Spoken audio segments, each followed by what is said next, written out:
Hello बच्चों, कैसे हैं आप लोग। आई होप कि आपने जितना प्यार दिया पिछले वीडियो में उस हिसाब से, और आपका ये भी कमेंट था कि सर आप एडवांस टॉपिक शुरू कीजिए, मतलब आप ज्योमेट्री वाले टॉपिक से स्टार्ट कीजिए। ठीक है, तो कल हमने लास्ट क्लास में जो हमने बात की थी वो ये बात की थी आपसे कि नंबर सिस्टम में होल नंबर करा था हमने और फ्रैक्शंस किए थे आपको, पर अब उसको स्किप करते हुए हम लोग बढ़ते चले हैं किस टॉपिक की तरफ, ज्योमेट्री की तरफ। और ज्योमेट्री में हम स्टार्ट करेंगे 2D से, ठीक है ना। 2D 3D और आपका मेंसुरेशन भी चलेगा, ट्रिग्नोमेट्री भी चलेगा, सब चलेगा, परेशान मत हो, ठीक है ना। आई होप कि आपको समझ में आएगा और बेसिक चलेंगे, परेशान होने वाली कोई बात, ठीक है।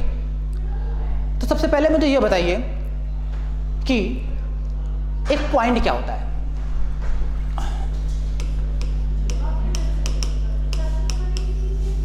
पॉइंट सर, अगर हम अपने पेन से वाइट पेपर में आप अगर रखते हैं एक पॉइंट तो उसे हम कहते हैं ये पॉइंट है सर, हल्का सा। इसकी कोई डायमेंशंस नहीं होती सर, ठीक है ना, इस बात को समझेंगे, इसकी कोई डायमेंशंस नहीं होती। ओके सर, अब पॉइंट के बाद आती है चीजें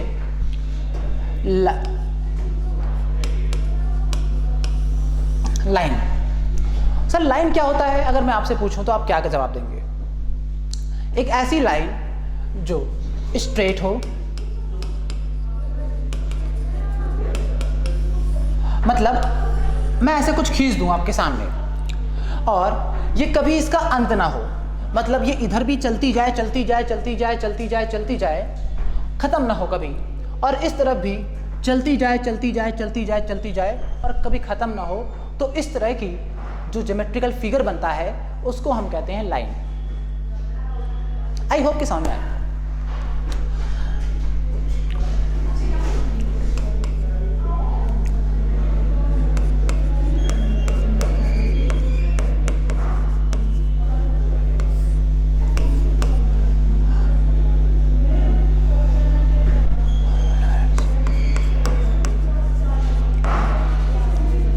ठीक है, ये बोथ साइड इंक्रीज होती चली जाती है और ये कभी भी एंड नहीं होती, ये कुछ लाइन की प्रॉपर्टी है। सर इसके बाद हम आपके सामने बात करने वाले हैं, अगर आपके सामने आपसे कहा जाए कि इससे एक छोटा सा टुकड़ा काट लो।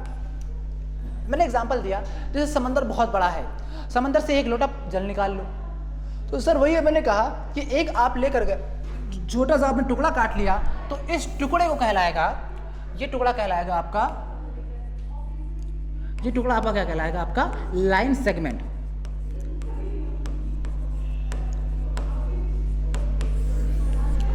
ठीक है, ये आपका पार्ट, ये छोटा सा टुकड़ा है, ये आपका कहलाएगा लाइन सेगमेंट। तो सर लाइन सेगमेंट की अगर मैं आपसे बात करूं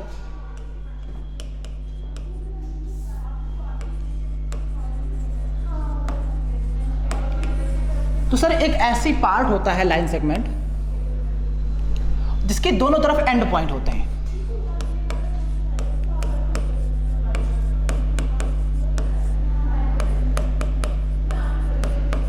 मतलब एंड पॉइंट का मतलब क्या है सर, कि सर ना ये इधर जा सकता है लेफ्ट में, ना ये इधर जा सकता है राइट में, मतलब इसे हम बोलते हैं एंड पॉइंट। ओके, तो सर अगर मैंने कहा ये है ए और ये है बी आपका, तो मैंने आपसे कहा कि जो ए बी है वो आपका एक लाइन सेगमेंट है जिसके दोनों तरफ एंड पॉइंट है।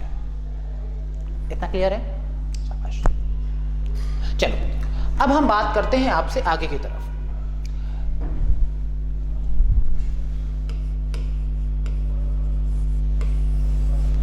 सर आपके सामने मैंने कहा ये एक लाइन खींची है।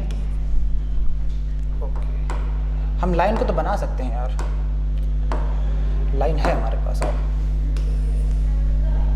ठीक है, ये आपके सामने एक लाइन खींची है, ठीक है। मैंने आपसे कहा ये इस तरफ भी है और ये आपके इस तरफ भी है, तो आपको मैंने ये बताना है कि सर अगर आप अभी दो खींच रहे थे तो आपका क्या बनना, तो जो टुकड़ा मिल रहा था लाइन सेगमेंट है, लेकिन दो लाइन खींच के आप पार्ट मत खींचिए, ठीक है। मैंने कहा सर आपको सिर्फ एक खींचो, तो सर आपके इस तरफ भी देखो एक हिस्सा मिला है कि जो यहां से तो खत्म है लेकिन इस तरफ बढ़ता चला जा रहा है, लेकिन इस अगर यहाँ से पकड़ें तो इसके इस तरफ देखो बढ़ता चला जा रहा है, बढ़ता चला जा रहा है। तो हो सकता है, तो ये जो दो हिस्से मिले आपको, पहला हिस्सा मिला ऐसे, दूसरा हिस्सा मिला ऐसे, ये दोनों हिस्से कहलाते हैं आपके रे। रे का स्टार्टिंग पॉइंट तो होता है एक या एंडिंग पॉइंट होता है एक, लेकिन दूसरी तरफ रे अब बढ़ती जाती है, बढ़ती जाती है, बढ़ती जाती है। ओके, चलो, ये हो गया, ये हो गया, ये हो गया। अब हम बात करने वाले हैं आपसे टाइप्स ऑफ लाइंस की। बिल्कुल बेसिक से बताएंगे सर, एक एक चीज बताएंगे।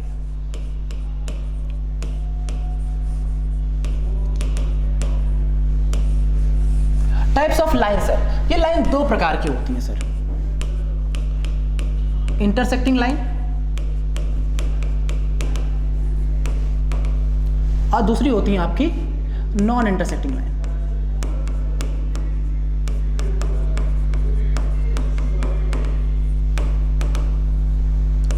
ठीक है, एक होता है इंटरसेक्टिंग लाइंस, एक होता है नॉन इंटरसेक्टिंग लाइंस। अगर मैं आपसे कह दूं, क्या कह दूं कि सर इंटरसेक्टिंग लाइन कौन सी होती है?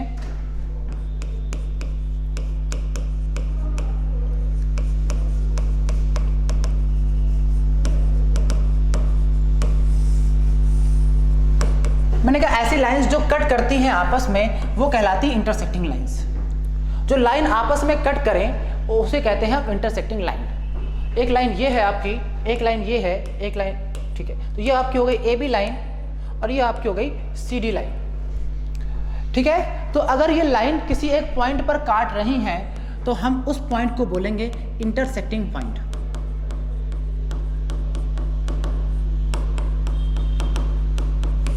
ठीक है, और ये लाइंस कहलाएंगी इंटरसेक्टिंग लाइंस। ठीक है, अब आओ आगे।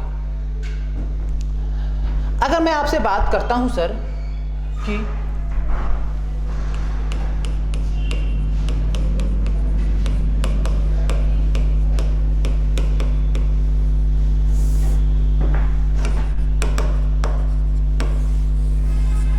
नॉन इंटरसेक्टिंग लाइंस, तो नॉन इंटरसेक्टिंग लाइंस क्या होती है सर? इस बात को समझने की थोड़ी सी कोशिश करते हैं कि सर जो लाइन कभी ना काटे,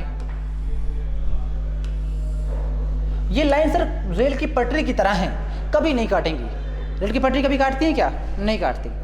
तो ऐसी लाइंस कहलाती हैं सर आपकी नॉन इंटरसेक्टिंग लाइंस, या फिर इसका पार्ट है आपका पैरेलल लाइंस।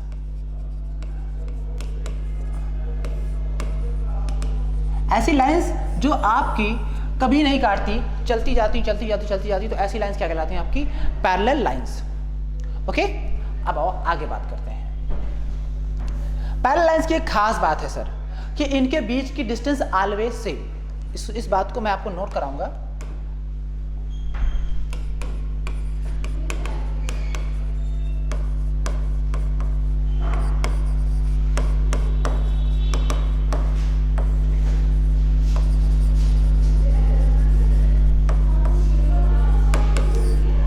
ठीक है, distance between parallel lines is always same.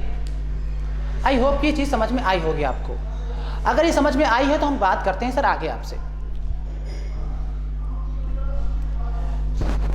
अगर किन्हीं भी हम दो लाइन सेगमेंट को ड्रॉ करते हैं या दो इंटरसेक्टिंग लाइंस को ड्रॉ करते हैं या कोई दो रे ड्रॉ करते हैं जिनका एक कॉमन पॉइंट होता है ऐसा, तो हम एक एंगल को बना पाते हैं सर। मैंने कहा सर दो लाइन खींच के दिखा दो, हमने कहा ये लो।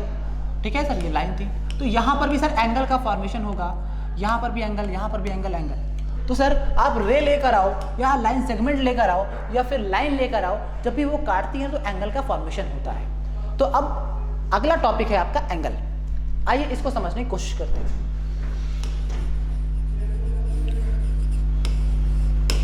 ठीक है, तो सर हम बात करते हैं आगे।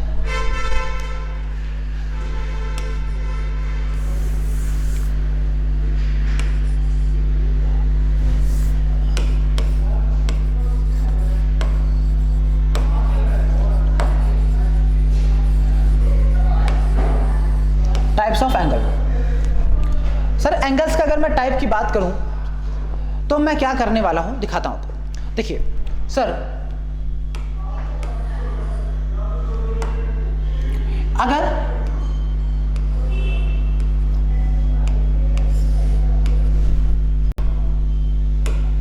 पहला टाइप है एंगल का एक्यूट एंगल।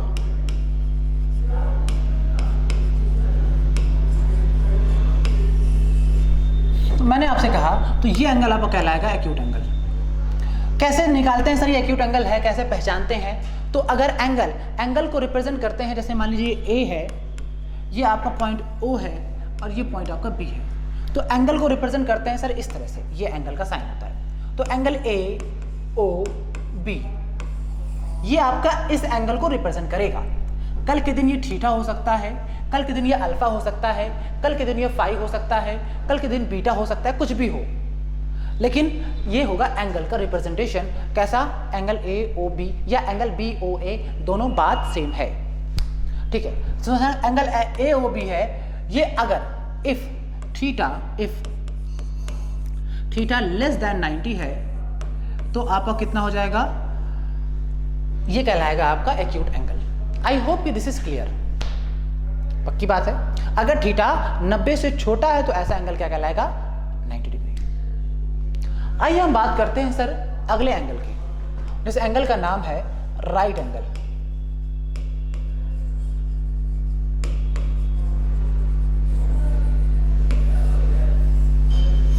इस एंगल का नाम है सर राइट एंगल।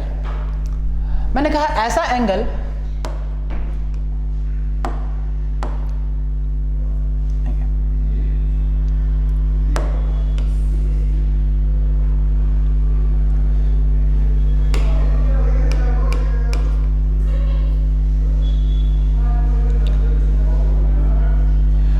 ठीक है, ये है सर। देखिए ये वाला एंगल आपको क्या कहलाता है सर?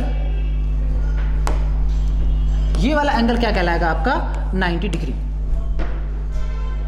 अगर इस एंगल को बढ़ाते जाऊं, इतना एंगल जो होता है इसको हम कहते हैं, यहां से लेके इतना एंगल, ये आपका कहलाता है सर 90 डिग्री या फिर राइट एंगल। तो व्हेन एंगल इज 90 डिग्री, लिखो,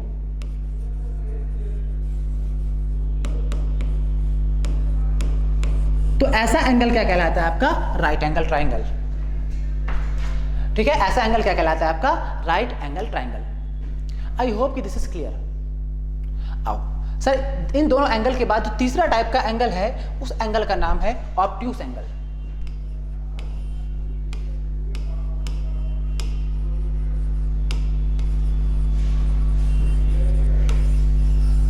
ठीक है, ऑब्ट्यूस एंगल। सर मैंने आपसे कहा ये पॉइंट है, ये रे है और ये आपकी दूसरी रे। तो सर अभी एंगल था हमारा कुछ ऐसा,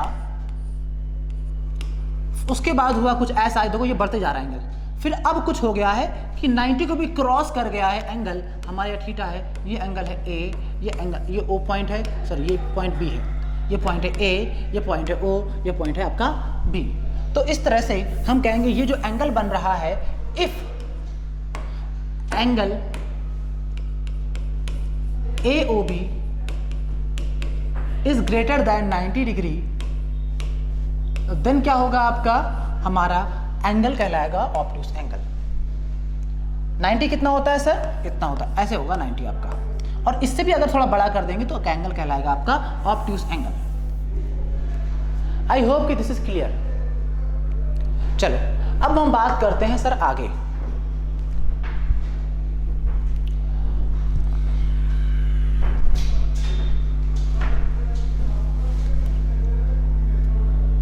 थर्ड हो गया, फोर्थ स्ट्रेट एंगल।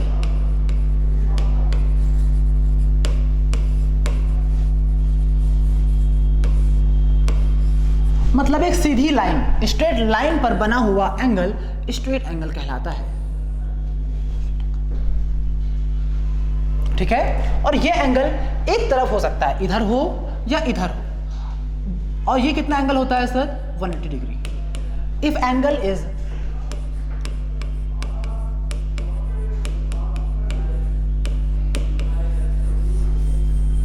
तो आपका क्या कहलाएगा?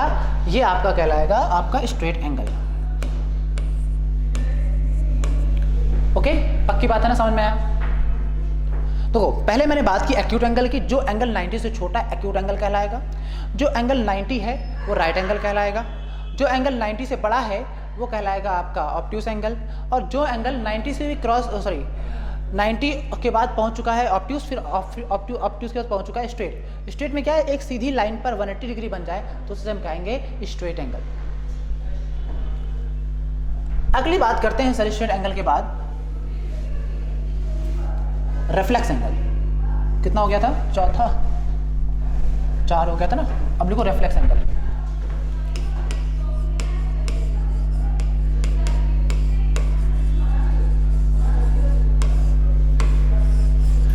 रिफ्लेक्स एंगल क्या होता है सर, आइए समझने की थोड़ी सी कोशिश करते हैं। मैंने कहा अगर मान लो ये हमने बनाया एक्यूट एंगल, ठीक है, तो इस एक्यूट एंगल तो आपका ये मान लीजिए थीटा, इस तरफ वाला एंगल इंटरनल एंगल जो है वो आपका क्या है, थीटा। ये एक्यूट एंगल कहलाए क्योंकि 90 से छोटा है। मैंने कहा सर आप तो वो देख रहे हैं ना, सिक्के के दूसरी तरफ भी आप जब पहलू देखेंगे तो एक ये भी तो एंगल बना है, एक ये भी तो एंगल बना है। तो सर अगर एक एक्यूट एंगल बन रहा है तो उसके जो अपोजिट साइड में एंगल बनेगा वो आपका कहलाएगा reflex angle. If angle is more than 180 and angle is less than 360 is called reflex angle. अब आइए इसके पहले इसमें स्ट्रेट एंगल ठीक था। ऑब्ट्यूस एंगल में मैंने क्या कहा था, इफ 90 से बड़ा है and angle AOB is less than 180, 90 से बड़ा 180 से छोटा आपका क्या कहलाएगा, एक्यूट एंगल। क्या था आपका एंगल के बाद एक्यूट एंगल लिखा है मैंने, हाँ एक्यूट एंगल क्या है, 90 से छोटा हो, ठीक है एक्यूट एंगल। तो 0 से बड़ा होना चाहिए, 0 से बड़ा होगा एंगल, पर लिख देता हूं मैं तब भी, ठीक है। चलिए रिफ्लेक्स एंगल हो गया आपका। अच्छा इसको रिप्रेजेंट करने का एक और तरीका हो सकता है, कभी आपके सामने एंगल ऐसा मिल जाए क्वेश्चन में, कभी कभी आपके सामने जो मिलेगा वो ऐसा मिलेगा,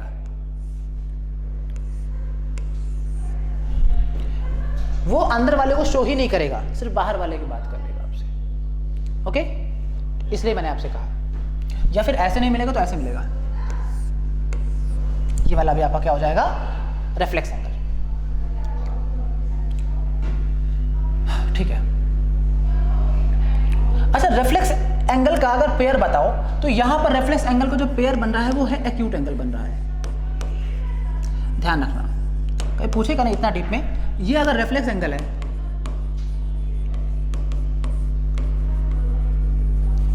और अगर यहां पे ये रिफ्लेक्स एंगल है तो अंदर बन रहा है ऑब्ट्यूस एंगल। तो इसका जो पेयर है वो ऑब्ट्यूस भी हो सकता है और एक्यूट भी हो सकता है, इस बात का थोड़ा सा बारीक ख्याल रखिएगा, ठीक है ना, क्योंकि इतना डीप कोई जाता नहीं है, इसलिए मैंने कह दिया। लेकिन कभी अगर बाई चांस ज़रूरत पड़े आपको तो इस बात को समझनी है, दोनों चीज़ें हो सकती हैं, आइदर वो और ये। चलिए अब हम बात करते हैं सर आपसे आगे, रिफ्लेक्स हो गया, अगला टाइप लिखिए एंगल का, कंप्लीट एंगल।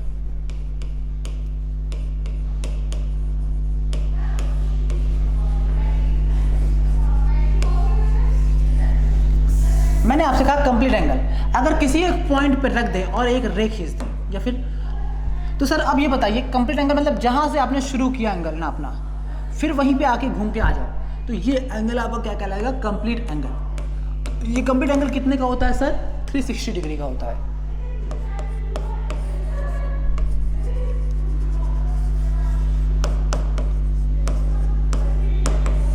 और किसी भी पॉइंट पर कंप्लीट एंगल किसी पॉइंट पर बनेगा, किसी पॉइंट पर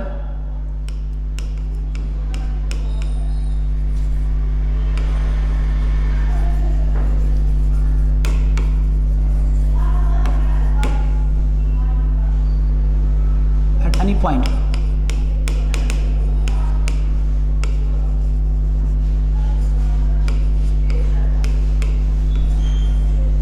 ठीक है ना। चलो पॉइंट पर बनेगा और 360 डिग्री का होगा, ये आपका कंप्लीट एंगल भी हो गया आपका। अब चलो कंप्लीट एंगल हो गया आपका, इसको नोट कर लीजिए जिसको नोट करना है, फिर उसके बाद हम लोग बात करेंगे आगे।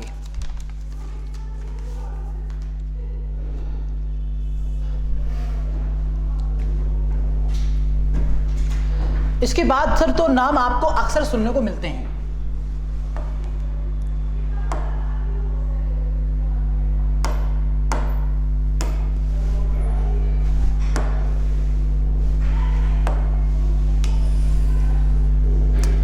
नाम हमको अक्सर सुनने को मिलते हैं सर, उसको समझने की कोशिश करते हैं। पहला होता है सर कॉम्प्लीमेंट्री एंगल।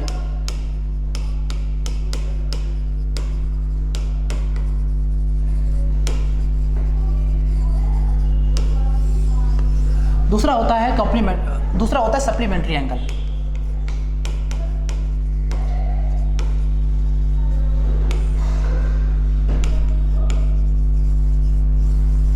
ठीक है, आइए हम बात करते हैं कॉम्प्लीमेंट्री एंगल की।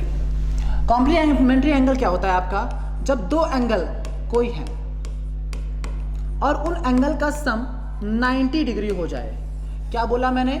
जब दो एंगल हैं और उन दो एंगल का सम 90 डिग्री हो जाए तो सम कितना होना चाहिए sir? This is the required condition कि सम कितना होना चाहिए? 90 degree. Then both angle A and angle B are complementary to each other,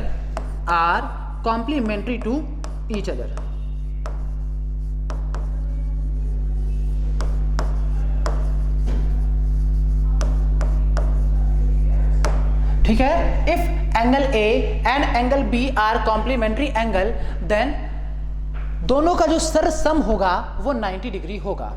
इस बात को नोट कीजिए सर। इस पे जो क्वेश्चन आते हैं सर, आपसे कह देगा angle A is equal to 20 degree, तो and angle A and angle B are complementary angle, तो बताइए कि एंगल बी कितना होगा।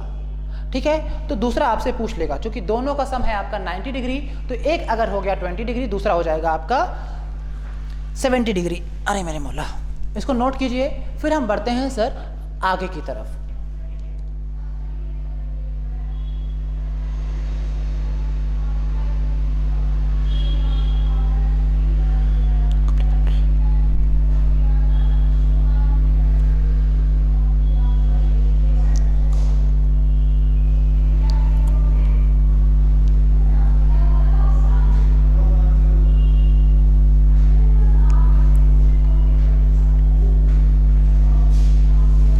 चलिए, आई होप कि दिस इज क्लियर। अब हम बढ़ते हैं सर आगे की तरफ और समझते हैं कि अच्छा, इस पर क्वेश्चन लिखना तो क्वेश्चन लिख लीजिए। जो मैंने क्वेश्चन बोला, क्वेश्चन लिखिए पहले। क्वेश्चन ये है, if angle A and angle B are complementary angles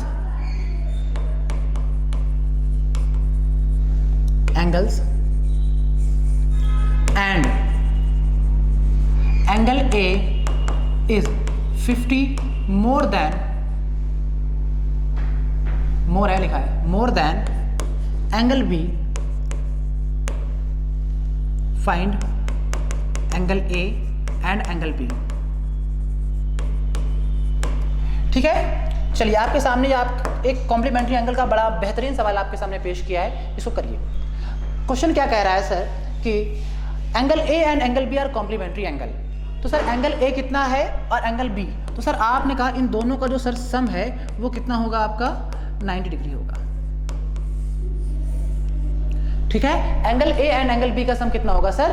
90 degree होगा। अगर मैं इसके बाद बात करूं आपसे कि angle A is 50 more than angle B, angle A is 50 more than, तो एंगल ए बड़ा है कितने से? एंगल बी से। कितना? 50 मोर देन, तो सर 50। दूसरी इक्वेशन ये बन गई। आई होप कि समझ में आया होगा। सर एंगल ए की वैल्यू आपको पता है यहां से, तो इस इक्वेशन में एंगल ए की वैल्यू पुटअप कर दीजिए। मैंने आपसे कहा आइए वैल्यू पुटअप करते हैं और देखते हैं सर क्या आएगा। मैंने कहा एंगल ए कितना है आपका, इसकी जगह ये रखो, एंगल बी प्लस का 50 इज प्लस ये वाला एंगल बी उतरा, angle B is equals to 90। Sir 2 times of angle B is equals to 90 और ये 50 उधर चला गया, माइनस का 50 that is 40। 2 times of angle B is equals to 40, तो angle B is equals to 40/2 मतलब 20 डिग्री आपका आ गया। सर एंगल बी अगर आपका निकल आया है तो आपने कहा एंगल ए की जगह में रख दीजिए, angle A is equals to, यहाँ पे बी की जगह रखी 20, तो 20 प्लस का 50, तो आपका कितना आ गया? 70। तो आपका एंगल ए, सॉरी मैंने गलत लिख दिया, angle A is equal to कितना आ गया आपका 70 डिग्री। तो आपका एंगल बी भी निकल आया और एंगल ए भी निकल आया। इस तरह से आपके सामने क्वेश्चन आएगा और आप इसको करिएगा। चलिए मैं इसको इरेज कर दूं ताकि आप क्वेश्चन नोट कर लीजिए, ताकि स्क्रीनशॉट ले लीजिए। इसको अगली स्लाइड में मैं करा देता हूं आपका, जिसको स्क्रीनशॉट लेना है स्क्रीनशॉट ले ले। चलिए हम बढ़ते हैं सर आगे की तरफ। ओके, अगला एंगल है सर सप्लीमेंट्री एंगल।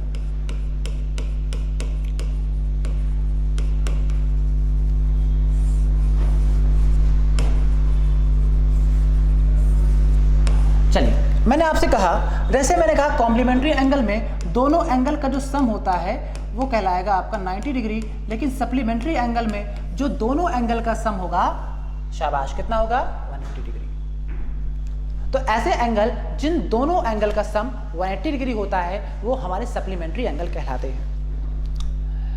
चलिए मैंने आपसे कहा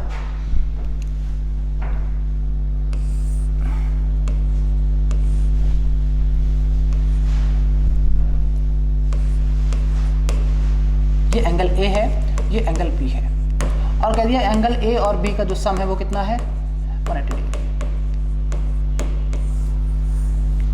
ठीक है, तो ऐसे तो एंगल ए, इफ मैं लिखवा देता हूं, if sum of two angles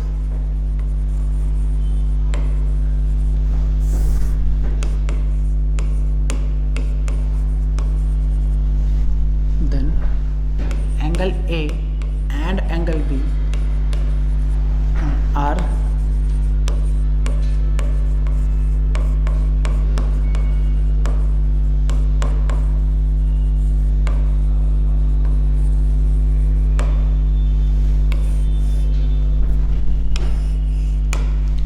okay. तो angle A and angle B are supplementary angles. ठीक है, मैंने कहा इसके ऊपर सर एक क्वेश्चन भी देख लेते हैं, आइए। मैंने कहा एंगल ए, ऐसा नहीं, there are two angles, two supplementary angle लिखिए,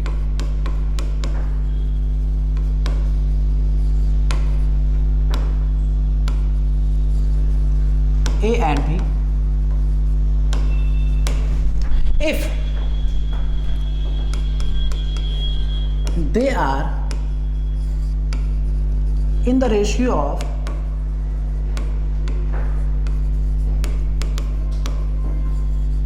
5:4, then find angle A and angle B respectively.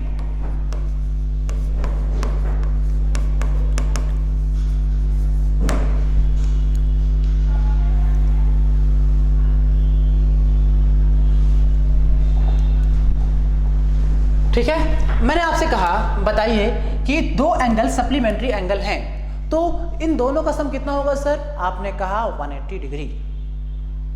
दिक्कत नहीं ना? और दूसरी बात मैंने आपसे पूछा कि वो किस रेशियो में है? 5:4 में है। तो आपसे बताइए कि दोनों एंगल कितने होंगे। आइए इसको समझने की थोड़ी सी कोशिश करते हैं। तो सर ये बताइए कि अगर कोई भी दो एंगल सप्लीमेंट्री है तो उन दोनों का सम कितना होगा? 180 डिग्री। पहली और सबसे इंपॉर्टेंट लाइन बिना उसके कहे आपको लिखनी है। ओके, अब बात करते हैं सर आगे।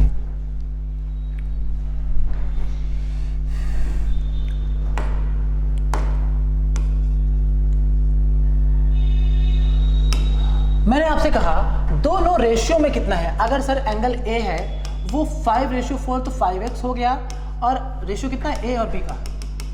5:4 है ना। तो अगर रेशियो से सर नंबर निकालते हैं हम तो किसी न किसी वेरिएबल के साथ आते हैं। तो सर अगर एंगल ए कितना है 5 तो हम इसे 5x लिखेंगे, एंगल बी कितना है 4 तो हम इसे 4x लिखेंगे।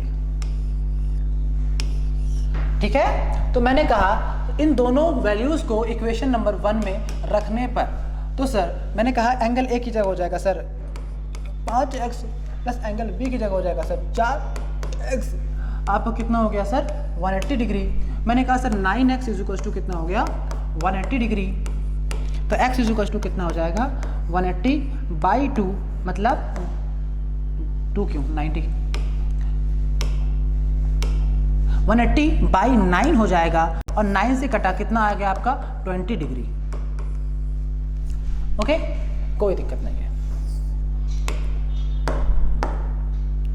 मैंने आपसे कहा x की वैल्यू आपकी आ गई है, तो अब आपसे पूछा था find angle A and angle B respectively. Angle A की वैल्यू कितनी है 5x, 5 कितना है सर, x की वैल्यू कितनी है आपको पता है 5 इंटू x की वैल्यू है आपकी 20, तो कितना हो गया आपका एंगल हो गया सर 100 डिग्री। और एंगल B कितना है सर आपका, एंगल B है आपका 4x, तो सर 4 इंटू एक्स की वैल्यू कितना हो जाएगा आपका 20, तो आपका आंसर आ गया 80। तो एंगल B आपका कितना आ गया 80 और एंगल A कितना आ गया 100। तो मैंने आपसे कहा कि एंगल A और एंगल B आपके जो पूछे थे आपने निकाल लिए। आई होप कि समझ में आया होगा। और आपको क्रॉस चेक कैसे करना है कि सर इनका ये देखिए सम 180 आ रहा है कि नहीं आ रहा है, तो आपने कहा सर आ रहा है, तो इस तरह से एंगल जो होंगे वो आपके कहलाएंगे supplementary angle. Okay, I hope की चीज समझ में आई होगी। आइए बढ़ते हैं सर आगे की तरफ और आपसे बात करते हैं कुछ और। चलो, टाइप्स ऑफ एंगल में एक नाम होता है सर एडजस्टेड एंगल का, इसको भी समझते हैं। कौन सा नंबर है चेक कर लेना आप, एडजस्टेड एंगल। हमें नंबर से मतलब क्या, हमें बस आना चाहिए। एडजस्टेड एंगल क्या होता है, एडजस्टेड मतलब होता है सर बाजू वाला, बगल वाला। तो सर एक एंगल है ये और बीच से एक ऐसा है, तो एक एंगल ये बन रहा है, एक एंगल ये बन रहा है, मतलब एक एंगल सर ये बन रहा है और दूसरा एंगल ये बन रहा है। तो मैंने आपसे कहा ये एंगल मान लीजिए AO BO, ये एंगल मान लीजिए यहाँ पे है पॉइंट C, ठीक है। तो अब मैंने कहा angle AOB and angle BOC are adjacent angle.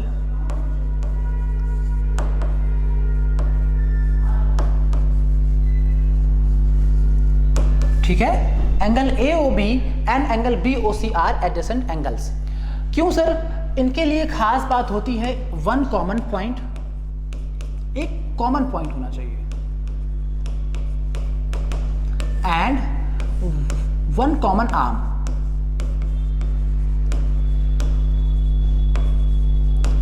इन दो बातों का खास ख्याल रखिए, आपको एडजेसेंट एंगल मिल जाएगा। सर वन कॉमन पॉइंट क्या है आपका, ये वाला पॉइंट है सर, इस एंगल में भी ये पॉइंट कॉमन है, इस एंगल में भी ये पॉइंट कॉमन है। ठीक है सर, समझ में तो आ गया। सर वन कॉमन आर्म कौन सी है, मैंने कहा सर देखो ये वाली आर्म जो है ना, ये वाली आर्म,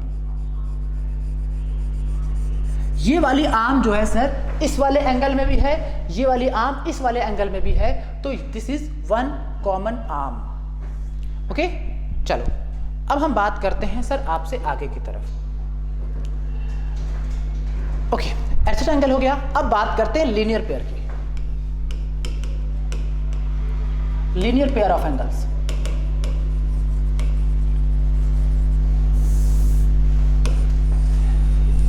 मतलब देखो यहां पे 2-3 वर्ड हैं। ये बना है लीनियर, एक लाइन से बना है। ये है पेयर, मतलब कोई दो एंगल होंगे। तो एक लाइन में हमें बनाना है सर कोई दो एंगल। क्या बनाना है सर, कोई भी दो एंगल बनाना है मुझे। ये लाइन है और यहां पे कोई दो एंगल बनाना है, तो एक लाइन खींच दी इधर या इधर, तो आपके बन जाएंगे एक ये एंगल, एक ये एंगल। ओके, चलो मैंने आपसे कहा ये एंगल मान लीजिए है आपका x, ये है O, ये है y, ये है आपका z। तो यहां पर सर दो एंगल बने, और जब भी किसी लाइन पे एंगल मैंने आपको सिखाया, ये स्ट्रेट एंगल होता है, और स्ट्रेट एंगल कितना होता है सर 180 डिग्री का। तो सबसे पहले लिखिए एंगल XOY, देखो XOY ये एंगल, एंड एंगल YOZ, ये दोनों एंगल क्या कहलाएंगे, क्या कहलाएंगे, बोलो मेरे साथ, लीनियर पेयर। और नोट करिए इस बात को कि sum of linear pair is always 180।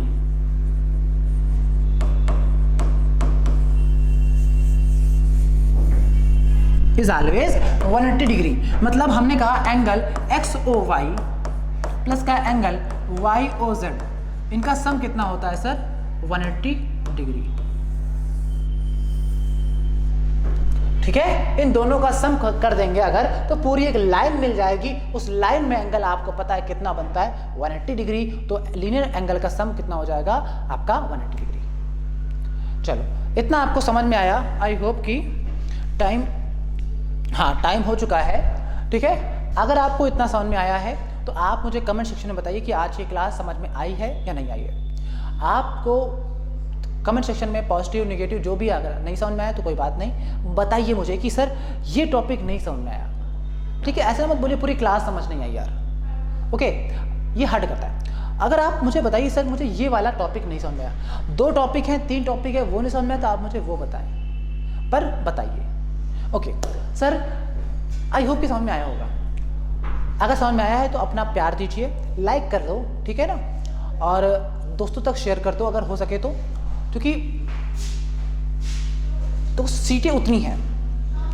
अगर आप आपके दोस्त सब हो जाएंगे ना तो बहुत अच्छा लगता है। जब आपकी शादी होती है और आपके दोस्त सब ऑफिसर्स होते हैं, आते हैं, बहुत अच्छा लगता है। ठीक है, तो इसलिए अपने दोस्तों को साथ में लेकर, वो दोस्ती ही क्या जो साथ में निभाई जाए, तो अपने दोस्तों को भी शेयर करो। ठीक है, सब्सक्राइब कर लीजिए ताकि पूरी प्लेलिस्ट आपको इसी में आती रहेगी। मिलते हैं आपसे नेक्स्ट वीडियो में, तब तक के लिए दोस्तों बाय बाय, टेक केयर, शब्बा खैर और जय हिंद।